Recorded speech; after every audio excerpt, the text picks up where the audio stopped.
എല്ലാവർക്കും ജിൽ മീഡിയയുടെ പുതിയൊരു വീഡിയോയിലേക്ക് ഹൃദ്യമായ സ്വാഗതം. +1 ഏകജാലകത്തിലൂടെ അപേക്ഷിക്കേണ്ട സമയം ഇന്നലെ തൊട്ടായിരിക്കുകയാണ്. അപ്പോൾ നിങ്ങൾ അതിന് വേണ്ടിയിട്ട് അക്ഷയ സെൻറ്ററിലേക്കോ മറ്റു കമ്പ്യൂട്ടർ സെൻറ്ററുകളിലോ അല്ലെങ്കിൽ ഏതെങ്കിലും ഹെൽപ്പ് ഡെസ്കിലേക്കോ ഒന്നും ഓടണ്ട.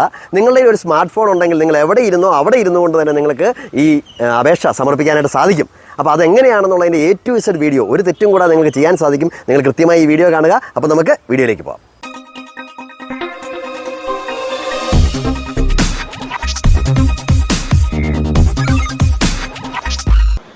ഡിസ്ക്രിപ്ഷനിലെ ലിങ്കിൽ ക്ലിക്ക് ചെയ്താൽ അവിടെ ക്രിയേറ്റ് കാൻഡിഡേറ്റ് ലോഗിൻ എന്നത് കാണാം. നമ്മൾ അതിൽ ക്ലിക്ക് ചെയ്യുക. അതിൽ നമ്മുടെ ജില്ല ഏതാണെന്ന് വെച്ചാൽ അത് സെലക്ട് ചെയ്യുക. അങ്ങനെ സബ്മിറ്റ് ചെയ്യുമ്പോൾ നമുക്ക് നമ്മൾ ഏത് സ്കീമാണ് SSLC കഴിഞ്ഞവർ SSLC സെലക്ട് ചെയ്യുക. തുടർന്ന് നമ്മുടെ രജിസ്റ്റർ നമ്പർ, അതിന് തൊട്ട് താഴെ അപ്പോൾ നമ്മളുടെ ഒരു പേര് സ്റ്റാർ ചിഹ്നത്തിൽ വരും. അതിന് താഴെയായിട്ട് നമ്മുടെ പേര് കൃത്യമായിട്ട് സ്പേസൊക്കെ ഇട്ട് എൻ്റർ ചെയ്യുക. അതിനുശേഷം വീണ്ടും നമ്മളുടെ ഡേറ്റ് ഓഫ് ബർത്ത് ആണ് നമ്മൾ എൻ്റർ ചെയ്യേണ്ട. താഴെ ഡേറ്റ് ഓഫ് ബർത്ത് ഉണ്ട്.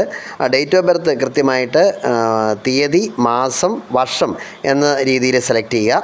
അതിനുശേഷം നമ്മൾ മൊബൈൽ നമ്പർ സെലക്ട് ചെയ്യുക.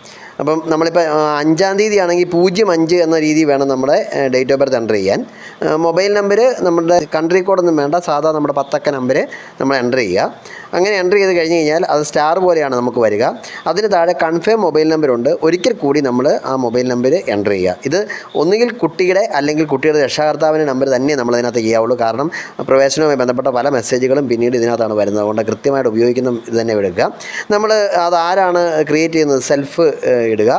തുടർന്ന് താഴെയുള്ള ഒരു നമ്പറുകൾ, ആ ക്യാപ്ച നമ്മൾ കൃത്യമായിട്ട് എൻ്റർ ചെയ്യുക. അത് സബ്മിറ്റ് ചെയ്യുക. അപ്പോൾ ഇത്രയും ചെയ്ത് കഴിയുമ്പോൾ നമ്മുടെ ആദ്യ ഘട്ടത്തിൻ്റെ അവസാന ഭാഗത്തിലേക്ക് വരും. ഇപ്പോൾ നമുക്കൊരു OTP സെൻഡ് ആകാനായിട്ട് വരും.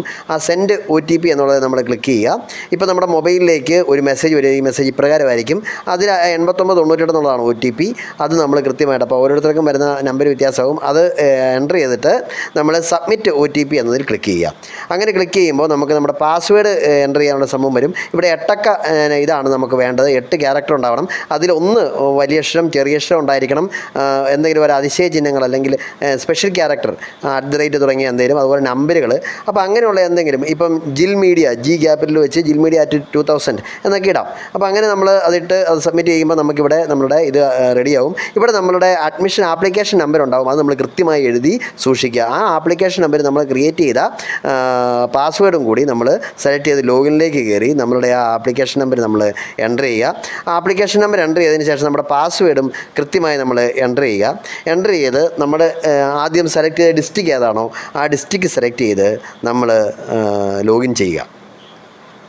ഇപ്പോൾ നമ്മളുടെ 2-ാം ഘട്ടത്തിലേക്കാണ്. ആ 2-ാം ഘട്ടം കയറുമ്പോൾ സെയിം OTP നമുക്ക് വരുന്നുണ്ട്. നമ്മൾ രജിസ്റ്റർ ചെയ്ത നമ്പറിലേക്ക് നമുക്ക് വീണ്ടും OTP വരും. ആ OTP ഈ രീതിയിലായിരിക്കും വരിക. ഇതിൽ OTP 9811 എന്നുള്ളതാണ്. അപ്പോൾ ആ OTP നമ്മൾ ഇവിടെ എൻ്റർ ചെയ്യുകയാണ്. അത് സബ്മിറ്റ് ചെയ്ത് കഴിയുമ്പോൾ നമ്മൾ നമ്മളുടെ 2-ാം ഘട്ടത്തിലേക്ക് നമ്മൾ പ്രവേശിക്കുകയാണ്. ഈ 2-ാം ഘട്ടത്തിലേക്ക് നമ്മൾ പ്രവേശിക്കുന്നതിനകത്താണ് നമുക്ക് ഇപ്പോൾ നമ്മളവിടെ അപ്ലൈ ഓൺലൈൻ എന്നുള്ളൊരു ഓപ്ഷൻ കാണാം. ആ അപ്ലൈ ഓൺലൈനിൽ നമ്മൾ ക്ലിക്ക് ചെയ്യുമ്പോൾ നമുക്ക് പുതിയ ഒരു വിൻഡോയിലേക്ക് നമ്മൾ പ്രവേശിക്കും. അതിൽ നമുക്ക് കൂടുതൽ കാര്യങ്ങളൊന്നും ചെയ്യാനില്ല. നമ്മൾ ഹയർ സെക്കൻഡറി സ്കൂളിൽ തന്നെയാണ് പഠിച്ചതെങ്കിൽ ആ ഇത് സെലക്ട് ചെയ്യുക, അല്ലെങ്കിൽ അതേഴ്സ് സെലക്ട് ചെയ്യുക. അവിടെ നമ്മുടെ റിലീജിയൻ, അതുപോലെ നമ്മുടെ ആധാർ നമ്പർ ഇല്ലാത്തവർ നണ്ണെന്ന് അടിച്ചാൽ മതി. ആധാർ നമ്പർ കൊടുക്കേണ്ട കാര്യമൊന്നുമില്ല. നമ്മുടെ റിലീജിയൻ അടിക്കണം, കാസ്റ്റ് അടിക്കണം, നമ്മുടെ അഡ്രസ്സ് കൃത്യമാക്കുക, പിൻകോഡ് അടിക്കുക. അവിടെ communication address same as permanent എന്നത് ക്ലിക്ക് ചെയ്ത് കഴിഞ്ഞാൽ നമുക്കതെല്ലാം താഴോട്ടേക്ക് കൃത്യമാകും. ഇവിടെ നമ്മുടെ state, district, taluk, local body, പഞ്ചായത്താണ് പഞ്ചായത്ത്, അത്രയും സെലക്ട് ചെയ്യുക. നമ്മളുടെ റിലീജിയൻ കൃത്യമായിട്ട് സെലക്ട് ചെയ്യുക. താഴെ സബ്മിറ്റ് ഡീറ്റെയിൽസ് അടിക്കുക. ഇത്രയേ ഉള്ളൂ. നമ്മുടെ പരിപാടി കഴിഞ്ഞു. ഇവിടെ നമ്മളുടെ അപ്പോൾ തന്നെ നമ്മളുടെ SSLCയുടെ മാർക്ക് ലിസ്റ്റുകൾ അവിടെ വരും. അത് കറക്റ്റാണോ എന്നൊന്ന് നോക്കുക. അത് സബ്മിറ്റ് ചെയ്യുക. അത് എല്ലാം കറക്റ്റ് തന്നെയായിരിക്കും, തെറ്റൊന്നും വരത്തില്ല. അത് നമ്മൾ സബ്മിറ്റ് ചെയ്ത് കഴിയുമ്പോൾ നമുക്ക് സെലക്ട് ചെയ്യാനുള്ള സ്കൂളുകളുടെ ലിസ്റ്റ് വരും. അവിടെ click here to school list എന്നതിൽ സെലക്ട് ചെയ്ത് നമുക്ക് ഏതെങ്കിലും സ്കൂളിൻ്റെ കോഡ് അറിയത്തില്ലെങ്കിൽ നമ്മൾ നോക്കുക. അതിൽ താഴോട്ട് നോക്കിയാൽ ഓരോ ജില്ലയിലുള്ള കോഡുകൾ നമുക്ക് കാണിക്കും. ആ കോഡ് ഏറ്റവും ആദ്യം കാണുന്ന 50, 15, 50, 15 അങ്ങനെയൊക്കെ ഉള്ളതാണ് കോഡ്. അപ്പോൾ ആ കോഡ് നമ്മൾ അവിടെ അടിച്ചു കൊടുക്കുമ്പോൾ ആ സ്കൂളുമായി ബന്ധപ്പെട്ട ഏതൊക്കെ ഗ്രൂപ്പുകളുണ്ടെന്നുള്ളത് കാണിക്കും. ആ ഗ്രൂപ്പ് നമ്മൾ സൈഡിലെ സെലക്ട് ഇതിനകത്ത് കോഴ്സിനകത്ത് നമ്മൾ ആ ഇത് സെലക്ട് ചെയ്യുക. അത് സേവ് ചെയ്യുക. അങ്ങനെ സേവ് ചെയ്യുമ്പോൾ ഇപ്പോൾ ഇത് ഞാൻ ഒന്നുകൂടെ കാണിക്കാം. സെലക്ട് കോഴ്സിനകത്ത് ഏതൊരു ഒരെണ്ണം നമ്മളെടുത്തു സേവ് ചെയ്യുന്നു. ഇപ്പോൾ താഴെ നമുക്ക് അങ്ങനെ നമ്മൾ സെലക്ട് ചെയ്ത സ്കൂളുകളുടെ വിവരങ്ങൾ നമുക്കവിടെ വരും. അപ്പോൾ നമുക്ക് ഏറ്റവും വേണ്ടപ്പെട്ട സ്കൂള് ഏറ്റവും ആദ്യം വേണ്ടത് നമ്മൾ ഒന്നാമത് തന്നെ ഇടുക. നമുക്ക് ദൂരെ ഉള്ളത് മാറി മാറി മാറി സെലക്ട് ചെയ്യുക. ഒരു 10-15 എണ്ണമൊക്കെ നമുക്ക് സെലക്ട് ചെയ്യാം കേട്ടോ. എന്ന് വെച്ചാൽ കഴിയാവുന്നതും കൂടുതൽ നമ്മൾ സെലക്ട് ചെയ്യണം. അല്ല 1-2 നമുക്ക് പ്രതീക്ഷയുള്ള പോകാൻ സാധ്യതയുള്ള 1-2 എണ്ണം മതി. അത് കഴിഞ്ഞ് വേണ്ട എന്ന് പറഞ്ഞാൽ നമ്മൾ ഇരിക്കരുത്. കാരണം എന്തെങ്കിലുമൊക്കെ കാരണവശാൽ നമുക്ക് അവിടെ കിട്ടിയില്ല എങ്കിൽ അവിടെ നമ്മളെക്കാളും യോഗ്യതയുള്ളവരൊക്കെ അവിടെ കൊടുത്തിട്ടുണ്ടെങ്കിൽ നമുക്ക് അഡ്മിഷൻ കിട്ടാതെ വരാൻ സാധ്യത ഉണ്ട്. അതുകൊണ്ട് അത്രയും സെലക്ട് ചെയ്യുക. അത് ചെയ്ത് സബ്മിറ്റ് ചെയ്തതിന് ശേഷം നമുക്ക് ഇങ്ങനെയൊരു ഇത് കിട്ടും.